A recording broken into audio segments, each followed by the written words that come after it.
الحمد لله نحمده ونستعينه ونستغفره ونستهديه ونتوب إليه ونعوذ بالله من شرور أنفسنا ومن سيئات أعمالنا من يهده الله فلا مضل له ومن يضلل فلا هادي له أشهد أن لا إله إلا الله وحده لا شريك له وأشهد أن محمدا عبده ورسوله اللهم صل وسلم وبارك على نبينا ورسولنا محمد وعلى آله وأصحابه ومن تبعهم بإحسان إلى يوم الدين اللهم اجعل القرآن ربيع قلوبنا ونور صدورنا وجلاء همومنا وذوي أحزاننا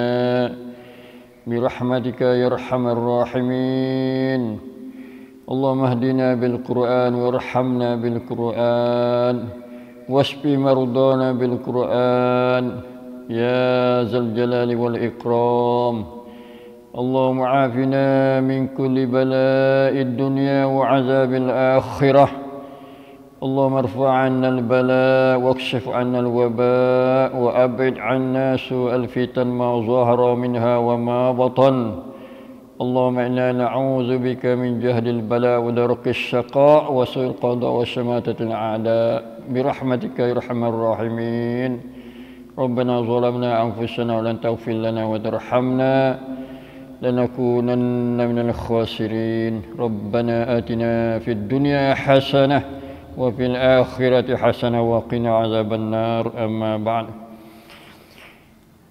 Pertama kali alhamdulillah saya syukur pada Allah Subhanahu wa taala yang diberi nikmat dan rahmatnya kepada saya dan kepada sidang pendengar yang dirahmati Allah dan juga kaum muslimin dan muslimat. Alhamdulillah, hari ini pagi yang bahagia dan mulia sesudah kita tunai solat fajar atau solat subhi. Maka mari kita sama-sama dengan Al-Quran, ma'al Quran, untuk kita menjadi bekalan makanan santapan jiwa kita insya-Allah. Hari ini oleh kerana Tuan Guru kita tidak bersama kita, maka saya ambil tempatnya untuk memberi pengajian dan pengajaran mengenai Kitabillah atau Ma'al Quran.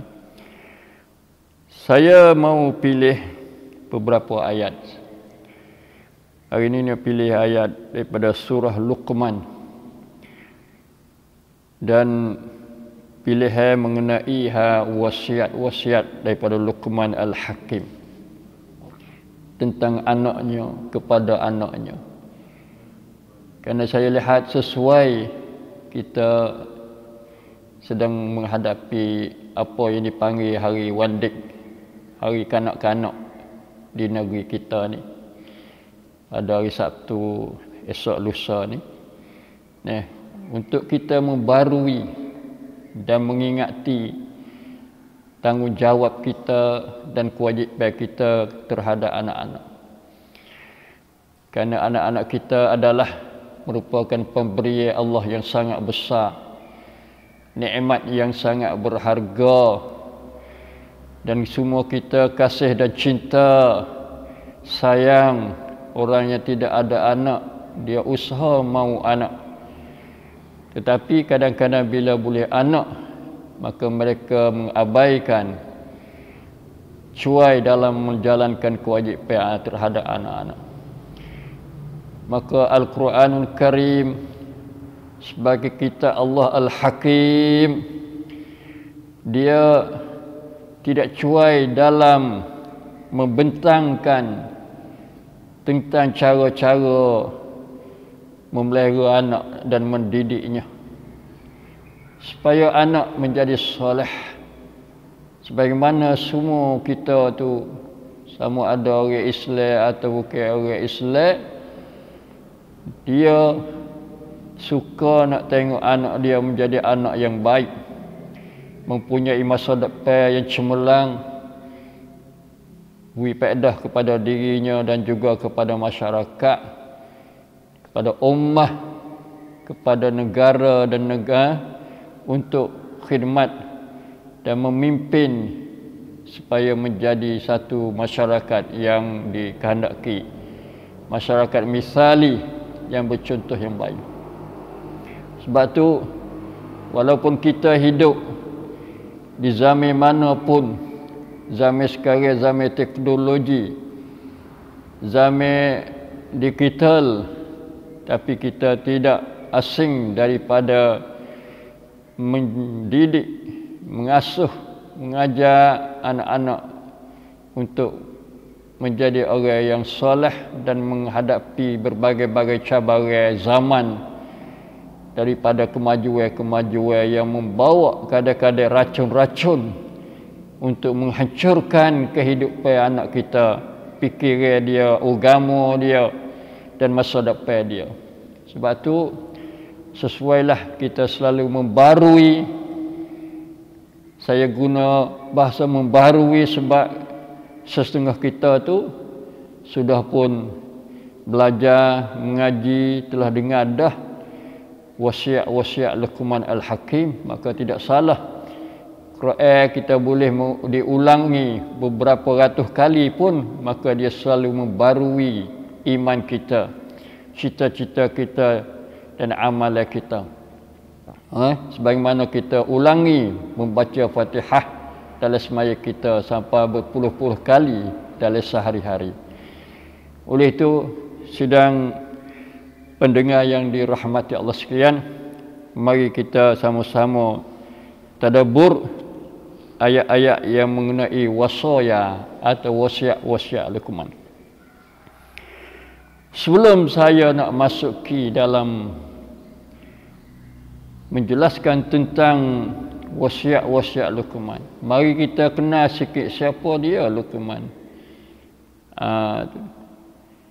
Luqman digelar dengan Al-Hakim, Luqmanul Hakim. Sebab apa digelar dia, panggil dia katanya Luqman Al-Hakim?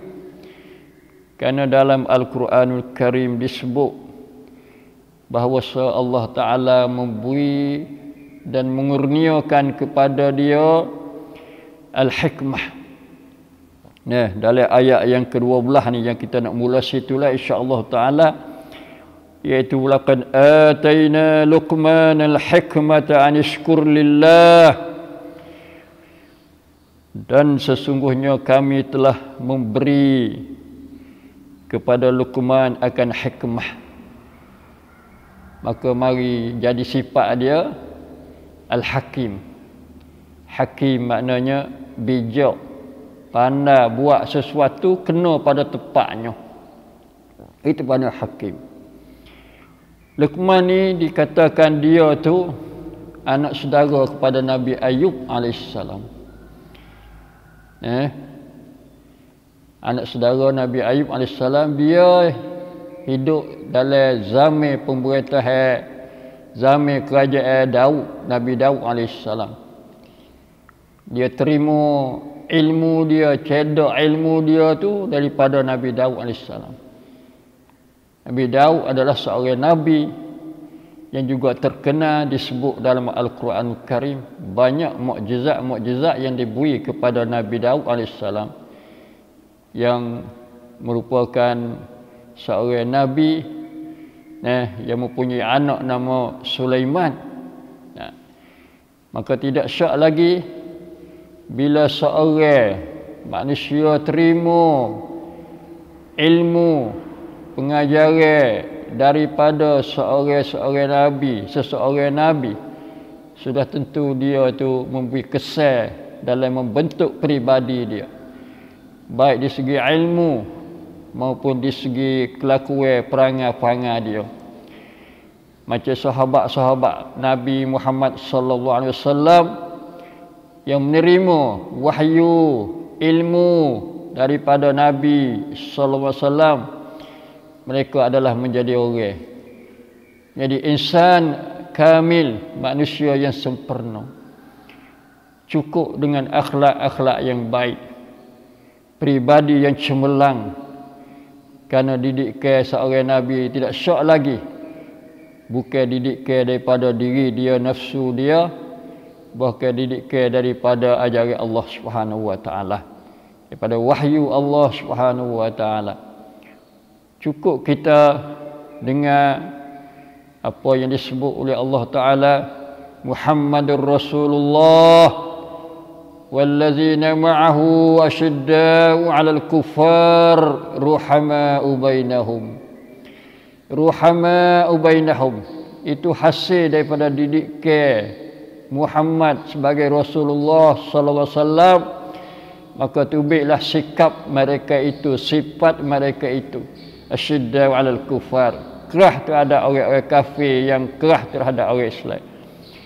Dan juga ruhama'u bainahum, bersifat rahmat, kasihan belas, timbang rasa antara satu sama lainnya. Itu hasil daripada didikan, asuhan, terbiah daripada Nabi Muhammad sallallahu alaihi wasallam. Begitu juga di zaman nabi-nabi sebelum Nabi kita Muhammad sallallahu alaihi wasallam. Siapa saja yang mencedak ilmu dan menerima didikan daripada para anbiya, sudah tentu mereka akan bersifat dengan sifat yang baik, sifat yang diterima oleh Allah Subhanahu wa taala dan oleh masyarakat manusia. Maka di antara sifat bagi Luqman Al-Hakim, menurut riwayat dia katanya Luqman ni sepengah orang hitam dia, sepengah bila tu. Jadi hidung dia macung, hidung dia besar, bibir mulut dia panggil tebal, itu. Jadi bukan orang janggut, orang cantik lah. Sifat akhlak molek ni tak mesti kata duk dia orang janggut, orang cantik, orang comel. Kadang-kadang orang huduh. Orang tengok rupa dia wasa beci tak kena, tak saya nak bersaing dengan dia pun lebih baik daripada orang yang comel loteng, hidung macung putih beluih tinggi. Kadang-kadang fanga dia lebih buruk, lebih tidak baik daripada orang yang sifat dia huduh. Dasar ni dasar Islam dah tu. Kerana dasar ni disebut oleh Nabi kita Muhammad sallallahu alaihi wasallam, Inna Allah la yanzuru ila suwarikum wala ajsamikum walakin yanzuru ila qulubikum wa a'malikum. Sesungguhnya Allah Ta'ala tidak tilik, tidak lihat, tidak tengok, tidak ambil buat pertimbangan, tidak buat kira di segi baik dan buruknya bila lihat kepada tubuh badan mereka dan rupa paras mereka. Tetapi Allah dia buat petilikkan kepada qulubihim, hati-hati mereka, niat kosak mereka, hati yang bersih, hati yang takwa kepada Allah, hati yang tawakal kepada Allah, hati yang sabar, dan juga amalan-amalan mereka yang baik. Sebab tu Bilal, kalau nisbah pada Bilal lah, Nabi dia pilih jadi muazzin dia. Tak ada pergi janguk sore habuk. Orang yang tukar band Nabi tu Bilal, orang hitam Habasyi. Abdullah ibnu Abi Maktum pula dah, dia tu orang mata buta, tak ada pergi janguk. Tapi Nabi ambil tak tamneng yang tinggi, kerana orang band ni adalah orang yang paling penting sekali mengajak manusia kepada mari beribadat kepada Allah semaya, sama ada di masjid bagi orang lelaki atau orang perempuan, untuk jaga mengenai waktu masuk semaya. Besar, sebab tu kelebihan dia besar di akhirat nanti bagi orang yang muazzin. Nama Bilal tidak asing daripada dunia, terutama dunia Thailand kita ni, Malaysia. Ada tamneng dia, email Khatib lepas tu Bilal. Tok Bilal. Bilal mana lagi? Bilal tu lah asal dia je. Masya Allah. Rahimahullah, Tuhan beri rahmat yang luas kepada Bilal. Yang mana dia tu adalah diberi kelebihan daripada Allah Subhanahu Wa Taala. Luqman pun sepatut juga. Tapi bila tengok sifat dia adalah dia orang tawaduk, zahid. Zahid ni makna tak ada nak banyak, tak ada mengejarkan kemewahan dunia dah. Cukup dengan apa yang Tuhan beri. Kerana dia mandai kata dunia ni hidup tak lama. Bila habis masa dia, habis dah lah. Sebab tu dia dengan ilmu dia, pengajaran dia hidup cara zahid, tawaduk. Semua orang kenal dia, tawaduk dia. Bila bergaul dengan orang kenal selalu dah kata ini Luqman Al-Hakim.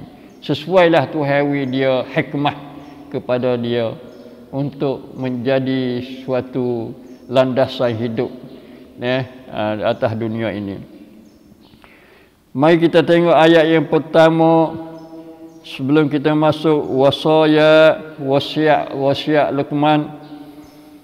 A'udzubillahi minasyaitonir rajim. Walaqad atayna Luqmanal hikmata an yashkur lillah wa man yashkur fa innama yashkuru li nafsihi wa man kafara fa innallaha ghaniyyun hamid. Dan sesungguhnya kami telah memberi kepada Luqman hikmah. Hikmah ni ditafsir oleh ulama iaitu orang yang bijak, tak sesuatu kena pada tempat dia, dipanggil hikmah. Selalu kerjaan dia, urusan dia tu selaras dengan apa yang diajar oleh Allah Subhanahu Wa Taala. Hakim. Tu satu nikmat yang besar yang Tuhan beri. Kita juga dalam hidup kita ni perlu kepada hikmah.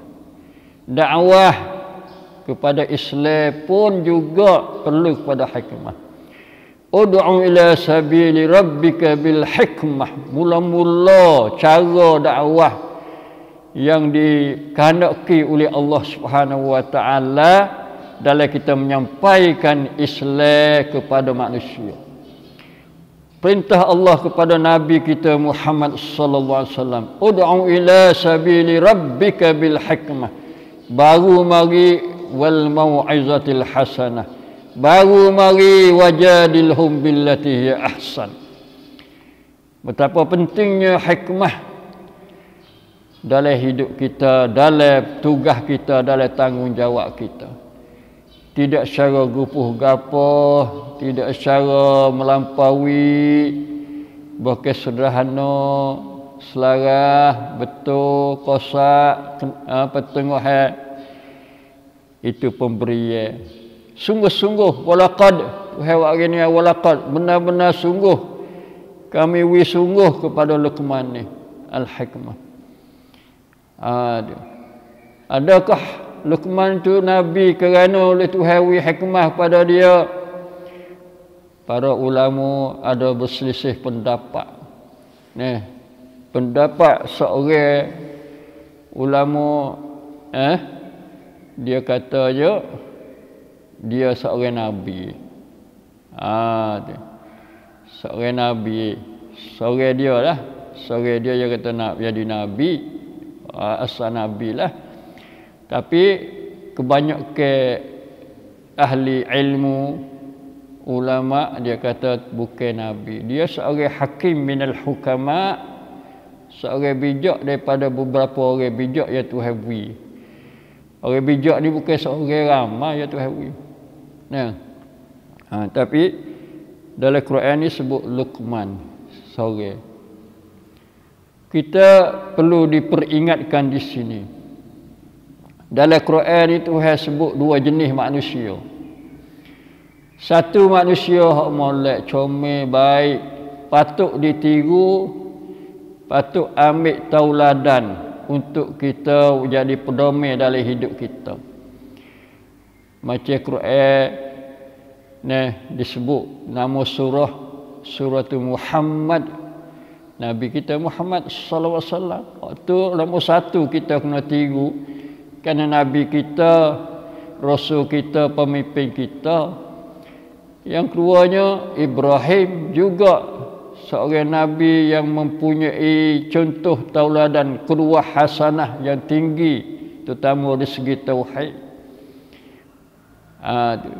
Itu orang baik belaka. Lepas tu Luqman sini, di antaranya Luqman juga dari segi, kalau Nabi Muhammad ni semua segi. Laqad kana lakum fi Rasulillahi uswatun hasanah. Semua segi akhlak, segi pergaulan dengan manusia, segi dengan musuhnya, segi ketika tidak perangnya, ketika perangnya, semua patut bahkan semestinya diambil contoh tauladan daripada Nabi kita Muhammad sallallahu alaihi wasallam. Tapi Ibrahim kita boleh ambil dari segi satu, didikan anak dia molek juga Ibrahim. Kalau kita nak tengok cara didikan yang berjaya, yang berjaya dan anak patuh molek kepada bapa, anak Ibrahim Ismail yang Tuhan sebut dalam Quran. Jadi duk sama dengan Nabi Ibrahim sama. Tuhan sebut sekali sama, acaklah. Di antaranya waktu Allah Taala suruh bina Kaabah dan doa Nabi Ibrahim, Rabbi apa, wa iz yarfa'u Ibrahimul qawa'ida minal baiti wa Ismail. Ingatlah, bacalah kisah ketika Nabi Ibrahim bersama dengan Ismail, dia akan bina akan Kaabah, akan qawa'id minal bait, bina Kaabah. Tu. Sebab tu semua ulama kata orang mula-mula bina Kaabah ni Nabi Ibrahim dengan Nabi Ismail. Walaupun ada pendapat kata mereka bina, Nabi Adam bina 10 datu lagi. Tu tak apalah tu. Pendek kata, Tuhan wari cerita Nabi Ibrahim dalam pembinaan Kaabah, rumah Allah Subhanahu Wa Taala ini. Salah satunya di antaranya supaya kita ambil pengajaran bagi setiap orang bapa dan anak. Bapa selalu mengajak anak untuk membina kebaikan yang wipedah kepada generasi-generasi selepas dia sampai kiamat lah. Bukan mudah. Buat Kaabah ni bukan untuk masa dia zaman Nabi Ibrahim Ismail saja. Sampai zaman kita tak ada, pihak kata tak segi Mekah, nak pergi Mekah, cinta rindunya, hipung juga duit. Sampai duit tu kadang-kadang kena curi dari habis, dia Tuhan tak kanak takdir Tuhan. Siapa duit dia disipel terbakar oleh api pun ada juga. Kehendak Tuhan. Tuhan tak sewi dia siapa kepada Mekah. Tapi nak ayat kata cita-cita begitu besarnya. Wa'ak tak makan dan tak minum cara mewah kerana cadar untuk nak pergi kepada Baitullah. Lillah walillahi 'alan nasi hajjul baiti man istata'a ilaihi sabila. Yang kedua contoh di segi kerbai pula ada. Kerbai dia. Masya-Allah. Nabi Ibrahim terima perintah daripada Allah supaya sembelih, dalam mimpi dia sembelih anak dia. Nabi Ibrahim pula serah Nabi Ismail pula serah bulat-bulat kepada ayah dia. Ikut itulah apa hak Tuhan suruh, buatlah amalan. Allah, bagaimana Nabi Ibrahim dia didik anak dia. Dan bagaimana pula kita akan tengok pula Luqman dia didik anak dia, insya-Allah taala. Maka di pagi ini kita menjelaskan sekadar ni dahulu, insya-Allah. Esok kita akan sambung ayat ni lah, ayat 12. Walaqad ataina Luqmanal hikmah an yashkur lillah. Mai kita ambil pengajaran, terima wasiat daripada Luqman untuk menjadi bekal dalam kita mendidik generasi anak-anak kita, terutama di zaman yang penuh dengan cabaran dan penuh dengan krisis-krisis dalam masyarakat dan juga di dunia ini. Aqulu qawli hadza wa astaghfirullah li wa lakum wa ufawwidu amri ila Allah innallaha basirun bil ibad wa sallallahu ala nabiyyina Muhammad wa ala alihi washabihi. Assalamualaikum warahmatullahi wabarakatuh.